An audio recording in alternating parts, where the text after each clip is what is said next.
Hello everyone. तो friends, अभी तक हमने इंजीनियरिंग मैकेनिक्स के 2 ही क्वेश्चन देखे। इस वीडियो में मैं ट्राई करूंगा कि सारे क्वेश्चन कंप्लीट हो जाए, बाकी के जितने हैं, और उसके रिलेटेड पीडीएफ भी आपको टेलीग्राम ग्रुप पर आसानी से मिल जाएंगे।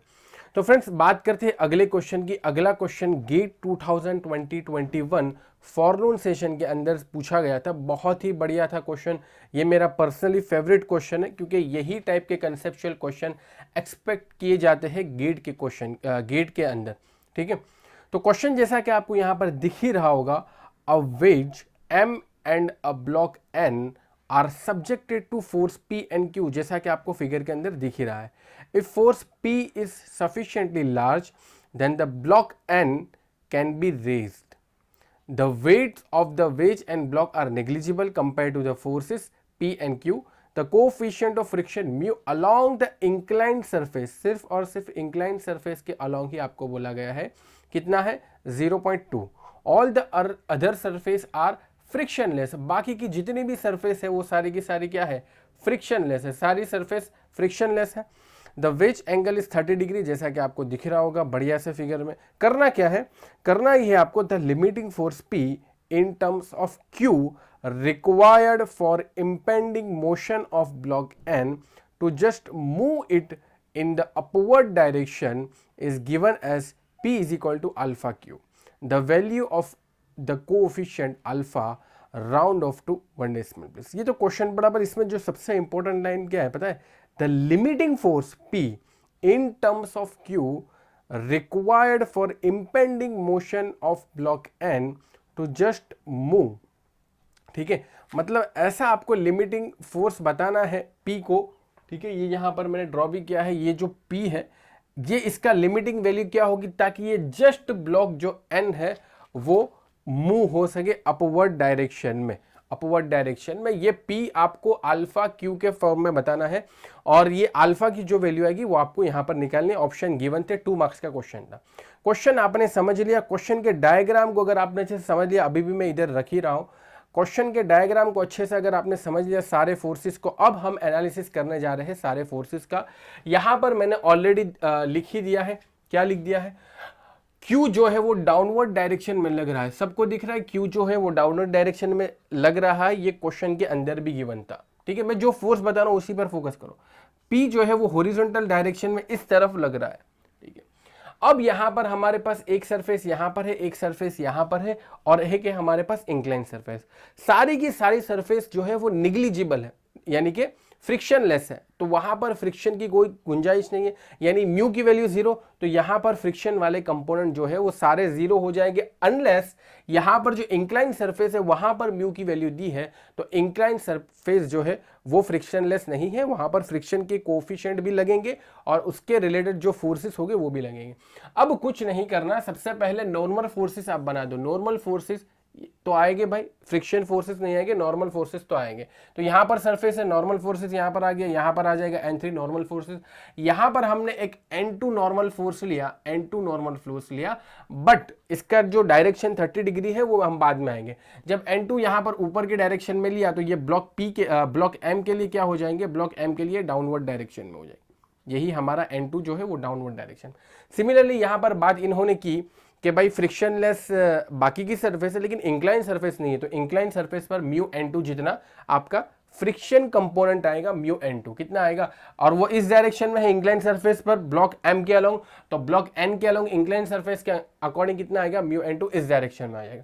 और बाकी के जितने भी फोर्स है वहां पर ये जो 30 डिग्री है, ठीक है, इसकी वजह से सारे के सारे क्या हो जाएंगे, 30 डिग्री यहां पर, फिर Z यहां पर बनेगा, यानी जितने भी यहां पर एंगल जो है वो 30 डिग्री ही होंगे। और यहां पर भी जैसा कि आपको पता ही होगा कि यहां पर जो है ये वर्टिकल कंपोनेंट है, ये भी 30 डिग्री हो जाएगा। ये हमारा हॉरिजॉन्टल कंपोनेंट 30 डिग्री हो जाएगा। ठीक है, विद रिस्पेक्ट टू हॉरिजॉन्टल। ये हमारा विद रिस्पेक्ट टू हॉरिजॉन्टल हो जाएगा 30 डिग्री, और ये हमारा विद रिस्पेक्ट टू वर्टिकल हो जाएगा 30 डिग्री। सबका इफेक्ट ये इसकी वजह से सबके ऊपर 30 डिग्री का इफेक्ट आया। ये कंसिडरेबल चीजें, आपको बेसिक इतना तो पता होगा। अगर आपने इतना एनालिसिस समझ लिया, अगर आपने ये जो यहाँ पर इतना एनालिसिस समझ लिया, तो फिर कुछ नहीं करना, फिर उसको आपको एफबीडी में बता देना है, free body diagram. Free body diagram के अंदर सारे फोर्सेस आपको एक एक्स वाई एक्सिस पर मिल जाएंगे और उस एक्स वाई एक्सिस को रिजॉल्व करेंगे तो हमारा पी अल्फा क्यू के फॉर्म में मिल जाएगा और अल्फा की वैल्यू हम आसानी से निकाल पाएंगे। अभी सिर्फ और सिर्फ इस पर फोकस करो, ये ब्लॉक एन से रिलेटेड जितने भी कंपोनेंट यहाँ पर है फोर्सेस के, उसको मैंने एक्स वाई डायरेक्शन में दे दिया। ये एन वन जो है वो इस डायरेक्शन में जा रहा है तो एन वन जो है वो इस डायरेक्शन में यहाँ पर लिख दिया, ठीक है।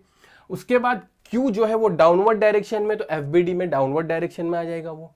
उसके बाद हमारे पास N2 जो है वो इस डायरेक्शन में है, ठीक है, इस डायरेक्शन में यहां पर आगे बढ़ेगा ना ये, तो हमने इस डायरेक्शन में ड्रॉ कर दिया, लेकिन इसका जो एंगल है वो with respect to vertical 30 degree है, तो with respect to vertical 30 degree. इसी तरीके से हमारे पास एक और ये है μN2, ये इस डायरेक्शन में, लेकिन with respect to 30 horizontal 30 degree angle बना रहा है। अब यहाँ पर म्यू की वैल्यू कितनी है, ये म्यू की वैल्यू है 0.2, म्यू की वैल्यू है 0.2, तो हमने म्यू एन टू की जगह डायरेक्टली क्या लिख लिया, म्यू एन टू की जगह हमने डायरेक्टली लिख लिया 0.2 N2, क्योंकि म्यू की वैल्यू 0.2 है, friction coefficient.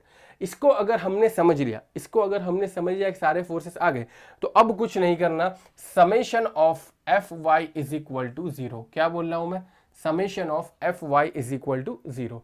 Summation of F Y is equal to 0 करेंगे तो क्या निकलेगा, ध्यान से देखना, निकलेगा यहां पर ये जो N2 है ये अपवर्ड डायरेक्शन में है, तो इसको अगर अपवर्ड को पॉजिटिव लूं तो निकलेगा N2 और cos थीटा होगा sin थीटा होगा। ऑब्वियस बात है कि cos थीटा होगा, तो cos 30, थीटा तो 30 डिग्री है, ठीक है। तो ये N2 का वर्टिकल कंपोनेंट हमने लिख लिया अपवर्ड डायरेक्शन में, Q हमारा नीचे की डायरेक्शन में है तो ये हो जाएगा -Q।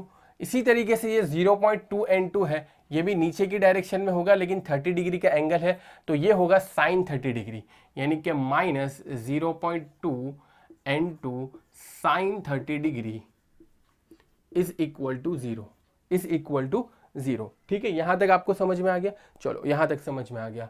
N2 summation of F Y, vertical forces का समेशन 0 होता है यहाँ पर हमारे पास, ठीक है, कोई भी है स्टेबल बॉडी में summation of forces is equal to 0 होता है, यानी एक्स डायरेक्शन में सारे फोर्सेस 0, वाई डायरेक्शन में 0, तो हमने यहाँ पर वाई डायरेक्शन में 0, ये बेसिक कंडीशन आपको पता ही होगा, ये लाइन हम निकाल डालते हैं ताकि आपको कोई कंफ्यूजन ना हो। तो summation of F Y is equal to 0 के अंडर हमने लिखा N2 cos 30 degree minus Q minus 0.N2 sin 30 degree is equal to 0। तो क्या यहां से मैं N2 की वैल्यू निकाल सकता हूं इन टर्म्स ऑफ Q। N2 की वैल्यू मैं निकालूंगा तो क्या होगा पता है, N2 कॉमन निकालता हूं तो cos 30 degree minus 0.2 sin 30 degree is equal to Q, ठीक है ना, यही होगा, is equal to Q। So N2 will be क्या आता है, फटाफट से आप कैलकुलेटर से कैलकुलेट कर लो, मैं भी कैलकुलेट कर लेता हूं, cos 30 degree cos 30 minus 0.2 multiply by sine 30 degree, फिर इसका इनवर्स भी करना है, ये जो है यहाँ पर 0.766 आ रहा है, इसका फिर इनवर्स कर दो जल्दी से। वैसे तो गेट का कैलकुलेटर यूज़ करना चाहिए, लेकिन अभी हमारे पास ये बोर्ड पे समझाना भी है, तो गेट का कैलकुलेटर कैसे हम करेंगे, तो यहाँ पर है हमारे पास 1.305 Q, तो N2 हमें मिल चुका है 1.305 Q। अब N2 in terms of Q मिला है, अब यही देखना, यहां पर कमाल देखना, अगर हम इस वाले FBD को रिजॉल्व करेंगे, अभी तक हमने ब्लॉक N के जो रिलेटेड फोर्सेस है उसको रिजॉल्व किया तो हमें N2 is equal to 1.305 Q मिला। अब हमें ब्लॉक M के अलोंग जितने भी फोर्सेस है उसको यहां पर रिजॉल्व करेंगे, ठीक है, इक्वेशन में कुछ लिखेंगे, तो अब हमें क्या मिलेगा वो देखते हैं क्या मिलेगा। तो अब यहां पर मैं लगाऊंगा summation of F X is equal to 0, क्या लिख रहा हूं मैं, summation of F X is equal to 0। तो इस डायरेक्शन में मैं पॉजिटिव लेता हूं, तो पी को अगर मैं पॉजिटिव लूं और बाकी के दोनों तो उस डायरेक्शन में, ये है 0.2 N2, तो ये हो जाएगा माइनस 0.2 N2, लेकिन 30 डिग्री भी तो है, cos 30 डिग्री आ जाएगा इसका, ठीक है, cos 30 डिग्री यहाँ पर, ठीक है। उसके बाद ये है N2, इसका क्या आएगा माइनस N2, इसका साइन कंपोनेंट होगा तो साइन 30 डिग्री, ठीक है ना भाई, ये इस डायरेक्शन में होगा इसका साइन कंपोनेंट, सामने की साइड होता है साइन कंपोनेंट, और इसका अगर हम देखने जाए तो ये ऊपर की साइड और ये वाले साइड जो है, ये वाली जो साइड है वो इसका कॉस कंपोनेंट होगा, इस वजह से 0.N2 के साथ cos 30 लगाया, और ये खाली जो N2 है उसके साथ हमने क्या लगाया, साइन 30 लगाया, is equal to 0। So P क्या आ जाएगा, P जो आ जाएगा वो आ जाएगा 0.2 cos 30 degree plus sine 30 degree multiply by N2, और ये N2 को कहाँ से उठाएंगे भाई, यहाँ से उठाएंगे, ये N2 को हम यहाँ से उठाएंगे। तो अब यहाँ पर P इज इक्वल टू, फटाफट से आप कैलकुलेट कर लो, तो ये आ जाएगा 0.2 multiply by cos 30 degree plus sine 30 degree, आ गया 0.673 आ रहा है, 0.673 N2 आ रहा है। तो यहाँ पर आप लिख सकते हो 0.673 N2, बट आपको P को N2 के टर्म में नहीं, आपको Q के टर्म में देना है। तो यू कैन राइट 0.673, N2 की जगह में क्या लिखूंगा 1.305 Q, 1.305 Q, ठीक है, यहां से उठाया मैंने N2 की वैल्यू, ठीक है। सो P विल बी, हाँ दिख रहा है ना, चलो, तो 0.673 मल्टीप्लाई बाय 1.305, तो ये आ जाएगा 0.878 Q, कितना आ जाएगा 0.878 Q। तो इसको क्या मैं राउंड ऑफ कर सकता हूँ, कितना राउंड ऑफ करूंगा ऑप्शन के अकॉर्डिंग 0.9 Q, इसको मैं लिख सकता हूँ P is almost equal to 0.9 Q। Option के अंदर आप देख सकते हो ABCD दिया हुआ था और वहाँ पर 0.9 ऑप्शन था, ठीक है। कौन सा ऑप्शन है, अभी यहाँ पर गेट के अकॉर्डिंग देखे, क्योंकि वहाँ पर तो क्या होता है सबके पेपर अलग अलग होते हैं, तो किसी में ऑप्शन ए होगा 0.9, किसी में बी होगा, किसी में सी होगा।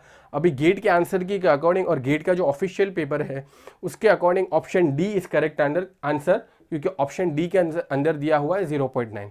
तो उम्मीद करता हूं कि ये जो इतना इंपॉर्टेंट क्वेश्चन था इसको हमने इतना डिटेल में समझा, यानी फ्रिक्शन वाला कॉन्सेप्ट जनरली इतनी डिटेल में नहीं पूछा जाता, पर तुम सोचो कि ये कॉन्सेप्ट भी सीखना कितना ज़रूरी है, चाहे वो इंजीनियरिंग मैकेनिक्स का ही क्यों ना हो। 2 मार्क्स का क्वेश्चन था और ये वन ऑफ द मेरा फेवरेट क्वेश्चन है, क्योंकि इसके अंदर जो कॉन्सेप्ट अप्लाई हुए हैं वो एक रियल इंजीनियर को आने चाहिए। यहाँ पर हम कोई फॉर्मूला नहीं यूज़ कर रहे, सिर्फ और सिर्फ अंडरस्टैंडिंग अप्लाई कर रहे हैं। आप पूरी स्क्रीन देख सकते हो, ठीक है, पूरी स्क्रीन यहाँ पर आपको विजिबल होगी, जो हमने स्टेप अप्लाई किए हैं कितना सिंपल मैनर में अप्लाई किए हैं और हमारा आंसर भी आ गया, ठीक है। तो उम्मीद करता हूँ ये क्वेश्चन आपको समझ में आ गया होगा। देखते हैं फ्रेंड्स अगला क्वेश्चन।